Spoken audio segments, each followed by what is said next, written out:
What an exciting You'll hear Elizabeth introduction. singing for a little Yes. bit. Yes. Today is Friday, April 17th, 2020. We're in the middle of the quarantine, and we have a special guest speaker tonight. We have Missy Lewis, all the way from Utah. Her daughter is drying her hair and singing in the background, so we'll get to hear Missy tell us a few tips and trainings, and maybe we'll even get a special visit from her daughter, Elizabeth. All right, Missy, you're on. Okay, so I wanted to talk today about the one close sale. It takes a lot of courage and finesse to be able to do a one close sale, mainly because you have to build a pretty strong relationship of trust. You have to get enough information about the client to be able to figure out what their buying signal will be. And then you have to get them to part with their money all in the same visit. So the best way to do that, to open yourself up to a one close sale, is to make a cold call and set an appointment. So that way at the appointment, they know what you're going to be talking about. Sorry.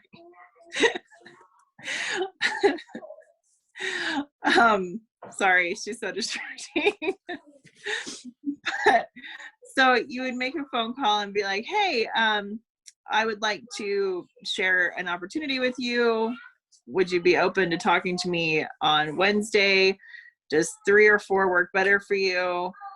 And they'll say 4, and you'll say great, and you'll call.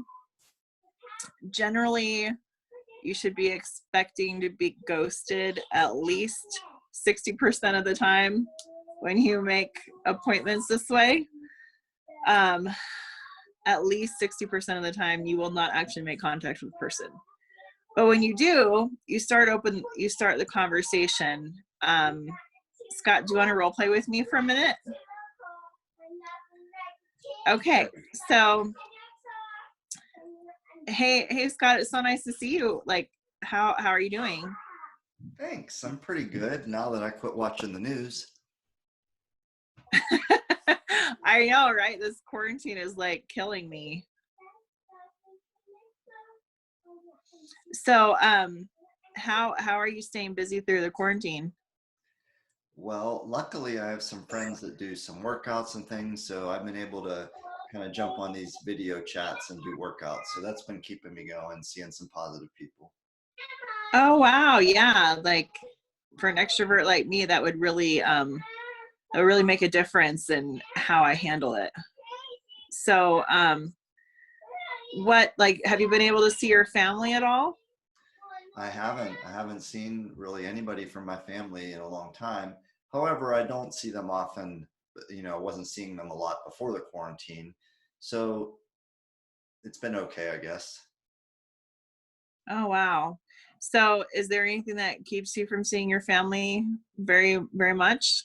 Like more than you? Can I see my hair now? No, please get out. Please. Okay, it looks like we're going to have a visit from Elizabeth. Yes, let's have a visit. Hello, Elizabeth. Your hair looks beautiful. All right, go. I'm in the middle of something. 1 second. How do you like my hair? We love your hair. Thank you. All right, go to time. Love you. Okay, so you want to start the conversation with something that is easy to talk about. Like right now, the quarantine is really easy to talk about. Then you want to find out about their lifestyle. You want to find out about their family. If I were going to be selling, like, let's say I'm selling Cutco knives, like I would want to find out how often you cook, if you cook at home at all, if your mom has a birthday coming up, if any of your friends are getting married. You want to ask them every single question that you can think of that would create a buying signal. And a buying signal is that thing that will make that problem in their life that your product will fill the solution for. So with Beachbody, you would be finding out about their self-confidence, if they have ever tried to lose weight, if they're healthy, how they feel about their health, if they have family members that are struggling with health and fitness. But you want to ask questions in kind of a way that you're trying to get to know the person. Like I was asking you, those questions I asked you, Scott, I was able to tell, like, okay, well, you have family that you're pretty close to, but you don't see them very often. I found out that you have a lot of friends that you like to work out with. And I would keep asking questions like that and following it up with something relatable to me, because that creates a relationship of trust. Asking people questions about themselves makes them automatically trust you because they think that you like them. If you ask them questions about themselves, they're automatically going to believe that you like them and you care about them. But when you relate their answers to yourself, it makes them feel like, oh, I have something in common with this person. And so they will immediately start to trust you. And you want that conversation to be at least 75% of your interaction with them. So if I'm hearing you right, you want to talk more about them than about you, especially Yes. right out of the chute. Right, because you want to gather as much information about them as you possibly can so that you know what their pain points are, you know what makes them happy, you know what makes them sad, you know what makes them scared. Gotcha. When you go to pitch your product, you're going to pitch your product in such a way that it solves their pain, it solves their fears, it solves their sadness.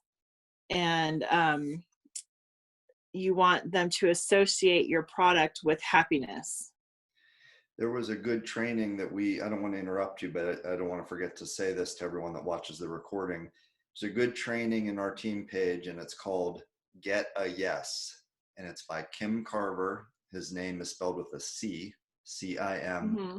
Carver, C-A-R.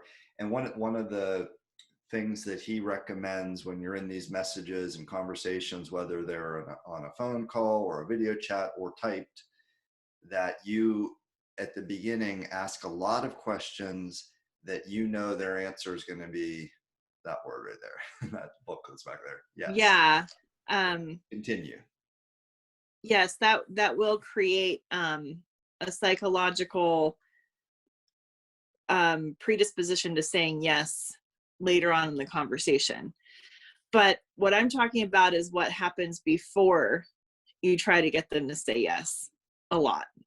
So when I'm pitching the product, I'll already know what questions to ask them that have yes answers because I got to know them for a half an hour before I start asking them the yes questions. So I would ask, so Scott, it sounds like you're really into fitness. Actually, I really wasn't my whole life. And then I had a scare. My cousin passed away. We were the same age. We were both about 37. It was a wake-up call. Uh-huh. So fitness is new for me, to be honest with you. It's not ingrained in my soul. It's something I sort of got to trick myself into doing each day. Yeah, that must be really hard to make that kind of lifestyle change, huh? It was, yes. Yeah. So that's how you get a yes question out of that. So you take information that you got from the first part of the conversation and you will just keep asking the same question different ways until they say yes. After you have them say yes to at least 7 times, 7 is kind of a magic number, then you want to start describing how your product will solve their problems. You'd say, hey, Scott, you mentioned that your cousin, was it your cousin? That your cousin passed away and it really gave you a wake-up call to get more healthy, right? Yes. Like, did you start going to a gym at first, or what were you trying to do? At first, I actually had to work on my mental, and it's funny, it's sitting right here, but I watched this DVD, The Secret, and it changed the way Uh-huh. changed the way I thought first. But that was the first mental change. The first sort of body change came from food, and Mm-hmm. changing completely how I eat. And I actually got hypnotized to lose weight before any workouts or anything, and learned the hypnotist was very educational. It wasn't as crazy as it may sound, as it sounded to me when I went there with my dad. And Mm-hmm. it really taught me a lot about what was happening when I would eat this bun of a fast food burger, or when I would eat this scoop of ice cream, and what actually happened once I put it in my mouth and it went into my body, and where it went once it got in there. Mm-hmm. I didn't even ever think about that. And I learned a lot about, like, if I eat a piece of celery or a handful of spinach, that it does a lot different things than if it's a processed, a Dorito or something like that. And so to answer your question, I think was, did I first go to the gym or did I first like work out at home? My first ever workout, my buddy kept bugging me to go to this hip hop exercise class. And I kept saying, are you crazy? I've never danced in my life. I'm 40. I've never, and I thought it was going to be a bunch of people breakdancing and spinning around and making that circle around me and laughing at me and pointing. So I was like, I have Mm-hmm. no interest in that. But his girlfriend at the time had been going, and he was afraid to go. He finally caved in and went, and then both of them started working on me. So it took me about 6 months of me saying no. I finally caved in. I was like, what the heck, I'll try it. And that was after I had lost some weight with my food and Mm-hmm. had a little bit of confidence. And the little bit of confidence made a huge difference for me to do the next thing. And it was all little things over a long period of time. It wasn't like from nothing to everything. It was like, okay, Right. I'll try and watch a DVD. Okay, the DVD planted a seed. Okay, I'll go to this hypnotist. So, okay, I'll try to eat for a day. I can eat celery and spinach and carrots and cabbage and uh, broccoli and cauliflower for a day. Like, I can try it, And then once I was losing a pound a day, and it happened for a month with sitting in this chair and sitting on my couch, no exercise. I lost a pound a day for a whole month. Lost 28 pounds in Wow. days. Yeah, but I'm sorry, So if distracting you. it's no, it's good. Like the more people ramble, the better it is. So like I found so many buying signals in your conversation that if I were trying to sell you Beachbody, I could bring up the features and benefits of the product. So nutrition, I could ask you, would it be, do you think it would be beneficial if you could get all the nutrients you needed in one meal, so you didn't have to think so hard about what you were eating? I could ask you. Well, I'll answer that one because I'm a bachelor, so I don't like to cook still. I don't want to cook. I don't want to Mhm. go. I don't want to have my own garden. I don't want to try and grow ashwagandha and moringa and all of these superfoods. Yeah. Planted anything. So yes, Missy, if you could put that all into one meal for me in shake form, and all I have to do as a bachelor is shake it up, I'm sold. And then also I would ask if it would help you stay motivated if you had a team of really supportive people and someone who is willing to coach you one-on-one and work out with you. I would bring up that. If they had said anything about not having enough money or being stressed about money, or if they have little kids, or if they mentioned in the conversation they haven't had a vacation for a while, you could bring up the business opportunity and how you can earn extra cash and you can earn vacations, and like really sell the lifestyle, especially to people who are feeling depressed or feeling like they have lost their purpose. Like selling them into the lifestyle is easier than selling a shake. Amen to that. Some of that So, would have scared me when I started. Some of that would have scared me if you're saying, well, what about if you have all these people in the supportive community? And like, I didn't have that. So that would be like, mhm, whoa, I don't, that's all sounds fishy, but yeah, now that I know, it's so much right. better than surrounding myself with a non-supportive community. It's so much better Yeah. than a And non-exercising friend group. that actually illustrates a really good point that every single person you meet is going to have different fears. They're going to have different pain points. They're going to have different buying signals. That's why you have to take the time to get to know them. And I mean, this was fun. Like, I was able to get so much information from you just by asking you a few questions and letting you talk. Like, the number one secret to one closed sale is to shut up. Like, you shut up and let them talk. It's so And if they funny. stop talking, ask them another 2 hours, question. 2 hours ago on a Zoom, I said that exact quote. It's so funny, but we're vibing here. So Missy, let's do that one more time, except this time I'm going to be a little more difficult. Can we role play one more time? Yeah. And, and, Where and do you want to let's, so start? just in case someone forgot what the beginning of this was, tell us, we're on lesson 1, and what is this topic tonight that we're talking about? Okay, so this is lesson 1. We're talking about the one closed sale. Um, you want to start off with getting a conversation going so that you can get to know them. You want to ask them about their friends. You want to ask them about their family. You want to ask them about their job. My favorite question is, what keeps you busy? And, Um, and the goal for this method is to close the sale in one conversation. We're going to do yes, we're going to do a series of videos, and lesson right. 2 is not going to be closing it in the first conversation, right? Right. Lesson 2 will be the multi-step close, which is you make contact, then you have the conversation and the pitch, like a soft pitch, and then you come back to them in a week or so and do the hard pitch and the close.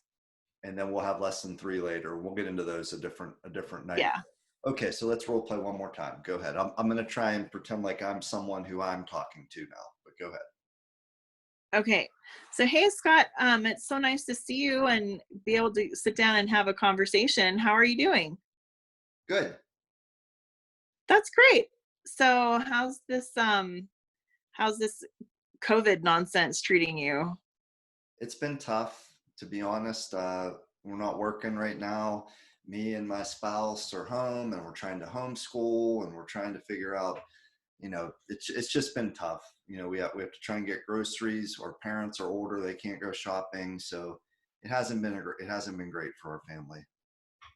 Oh my gosh, I totally understand. I have 3 kids and I'm trying to work from home and it is extremely stressful. I just told all their teachers, I ain't doing it. I had to tell them, like, I'm gonna be honest, we're not doing school. Sorry. They have home ec, which is them cooking and cleaning for themselves every day, which is, that's as far as we've gotten. So, what were you doing before the lockdown? Well, I was working. I work um, usually about with the commute about. I leave home at 6:30 in the morning. I get home about 5:30 or 6 every night.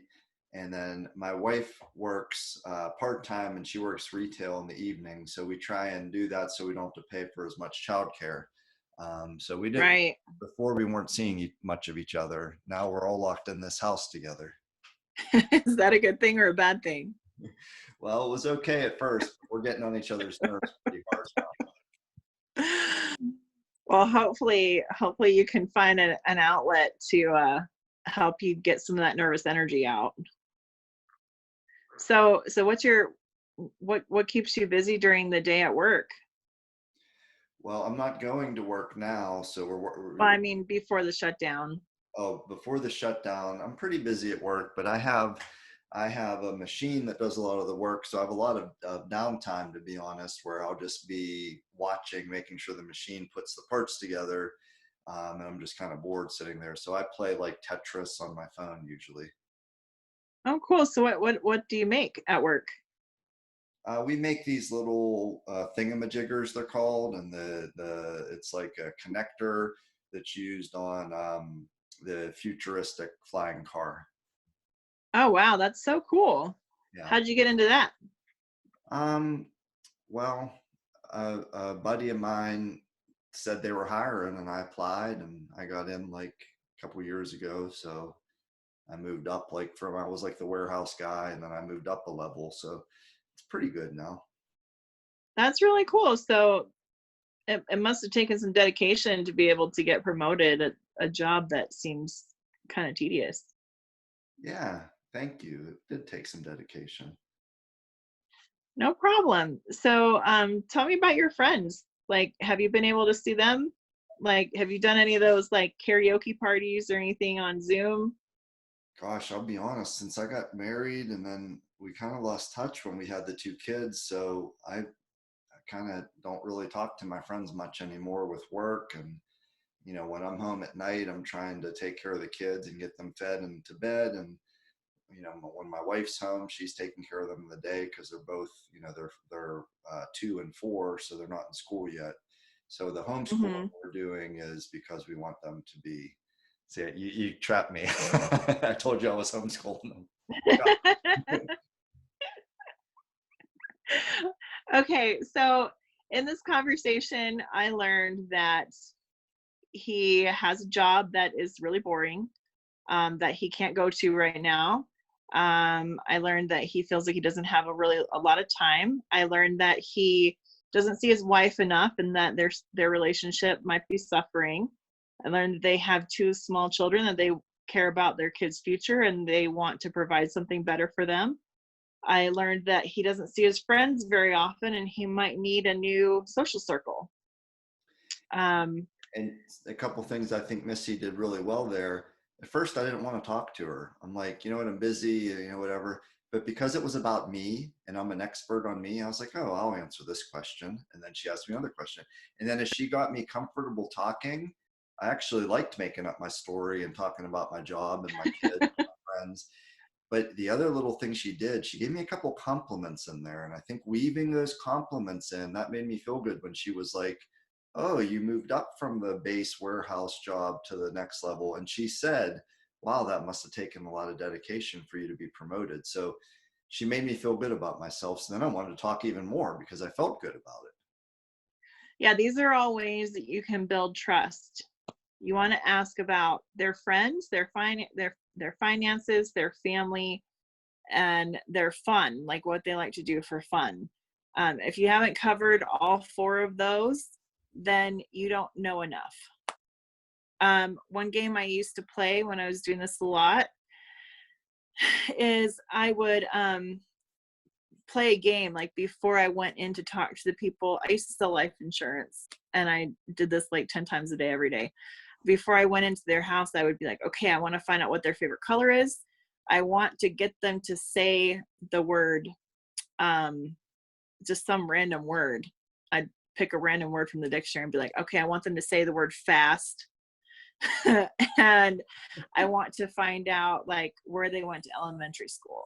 I would pick like 3 random things I wanted to learn from them in the conversation, and like one thing that I wanted them to do, like I wanted to get them to do before I even tried to close them. I love that. And I would keep going until I got that information. So It's really and you like can practice that. you're being a Sorry, good go ahead. friend. You're being a good friend is what it sounds like to me, right? Yeah. Yeah, it's just accelerated. Yeah. Like you're not going to spend 2 months to work on it like this. You're going to do it in like a half an hour, 45 minutes. And So a good way to practice that is to go up to people in the grocery store and, pick 3 things you want to find out about them and have a conversation. Like, don't try to pitch them or anything. Just start a conversation. Bring up what you do. They'll ask. One way to get people to ask you a question is to ask them the question you want them to ask you. So oh, you would say, so what do you do for work? so And they'll answer and you say, oh, that's so interesting. And then you're quiet and you look at them and you make it awkward, because then they'll say, well, what do you do for work? And That's, then you say, oh, I'm a beach body coach. Like I'm really into fitness and blah, blah, blah, however you want to say it. I love And that. then you get them, excited. You show your excitement and your passion about what you're doing. And you say, hey, I'd love to take you to lunch and be able to talk to you more about it if you want. That's great. Um, the thing you said about like finances, friends, the things you asked, what were they again? They're the 4 F's: friends, family, finances, and fun. Friends, I'm typing it in the chat. Friends, family, Okay. finances, And fun. So we heard this in a training before, and it was called forming, and it was F was family, O was occupation, R Mm-hmm. was recreation, and then the small letter M for form was your message came later. So you talk to them, Oh, okay. about the F's, their job, their family, their fun, their finances. So this is awesome. So a form of forming somebody. Continue. We have 8 minutes, so this is going great. Okay, so I want to cover the reasons why you ask those specific questions. So one, you want to find out about their family because you need to know what is most important to them. In a health and fitness type of situation, you want to find out if their family has diabetes or health problems related to lifestyle. You want to find out if anybody in their family has passed away from problems related to lifestyle. You also want to ask about their friends because if you're going to try to get them into the business, you need to know what kind of network they have. And you need to be able to ask them like, hey, do you need a new group of friends? Or, hey, you'd be such a great example for all of your friends. You want to find out what they do for fun because hopefully somewhere in there you have something in common with them and maybe you can invite them to do that thing with you if the one close doesn't go very well, because you can convert a one close into a multi-step if you have to. I want to add one thing onto that. Like you said, you ask them about fun to see if you have commonality and something you would enjoy to do with them. I've learned to just try what they like, even if I don't think I like it. Maybe I'll find something that I like. And they really respect it if you'll give their thing a go. Like I tried Zumba with my friends last week. I tried, boxing, all these things, but not even exercise, but going fishing with someone or whatever. Right. Whatever they like to do. And then you want to ask them about their finances so that when you go to pitch them the product, you know what to pitch them. Like you're not going to pitch someone who works minimum wage the most expensive challenge pack that you have. You're going to pitch them something that they can afford. So how would you ask someone about finances? Isn't that a little personal? Yes, you do that at the, when you can sense when someone trusts you and they like you enough to be able to bring that up. But usually you can find that out just by asking what they do for a living. Yeah. But again, don't say, what do you do for a living? Say, what keeps you busy? Because nobody wants to hear that, what do you do for a living question. Like if you've been single and you've been on a date and your date asks you like, what do you do for a living? It's kind of, they're fishing to find out how much money you make. So like someone who works at, TJ Maxx as a retail clerk, they're not going to be making as much money as a doctor would. Makes and sense. So you can get a pretty good idea. And based on what their hobbies are, you can kind of get a good idea of how wise they are with their money. Like if they have expensive hobbies like skiing or like sailing, golfing, things that cost a lot of money, where their disposable income is going. I want to also add at this point, if you're watching the replay of this, you're wondering like, oh, well, if they don't have much money, then you shouldn't even offer them anything. I will say you don't want to prejudge too much because Some people have surprised me. Some people have come out. Oh, right. Yeah, yeah, yeah. And you never know what they're willing to spend money on. So what I do is I figure out in my head, okay, I think these people can afford $300 a month. Yeah. And I will pitch them something that is a little bit higher than that. Yeah. And Because if you know they're struggling with money, to me, that's a siren not to run away from them. That's a siren that right, maybe the business opportunity is, maybe they're ready for the business. right. So like if someone, you have to tailor your pitch. You have to be strategic. So if someone has a lot of money, I would start with products. If someone doesn't have a lot of money, I would start with a business opportunity and then talk about how the products can help their life be easier. Repeat that sentence. Repeat that sentence for everybody. Okay, so if you feel like someone has a lot of money, start with products. If you feel like they don't have a lot of money, start with a business opportunity. And I think that a lot of us have said, well, they don't have any money, they're not going to want to do anything. You know what I mean? So yeah, that's totally not true.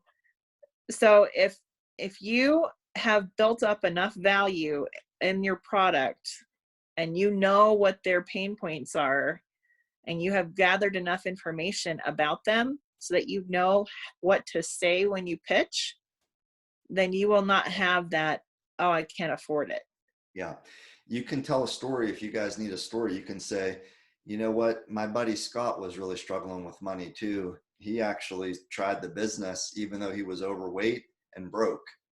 And he's changed his overweightness into being a normal weight, and he's changed his brokenness into having a normal income.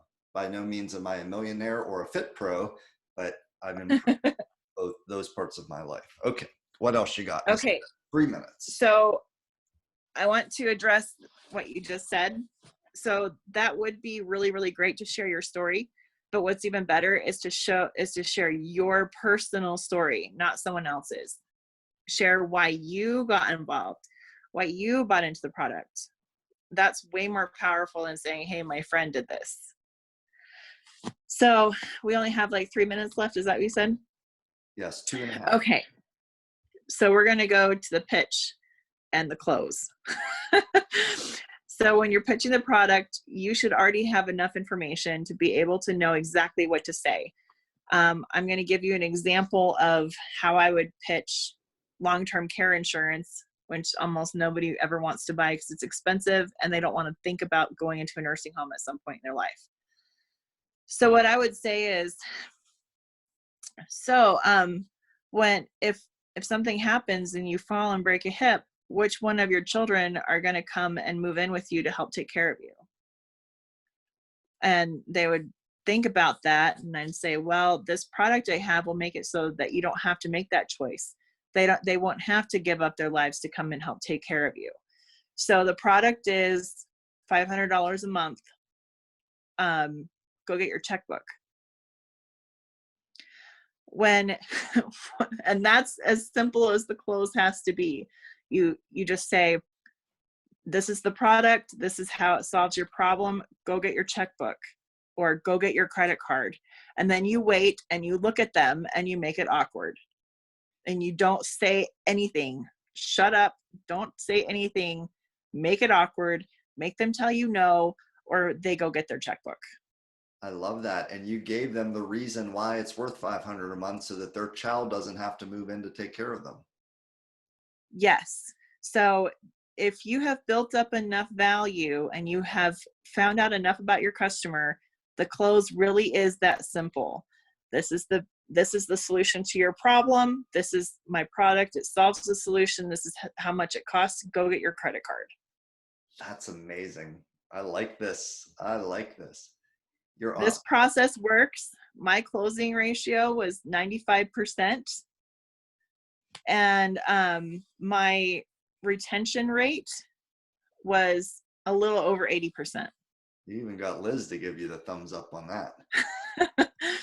So this approach works because you're playing on psychology. You're getting them to trust you. You're getting them to like you. You know enough about them. That's the key. So that's the one step close. One close sale.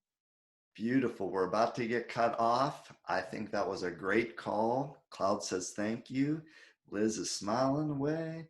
Annette's at work listening. Missy, Thank you. I can't wait for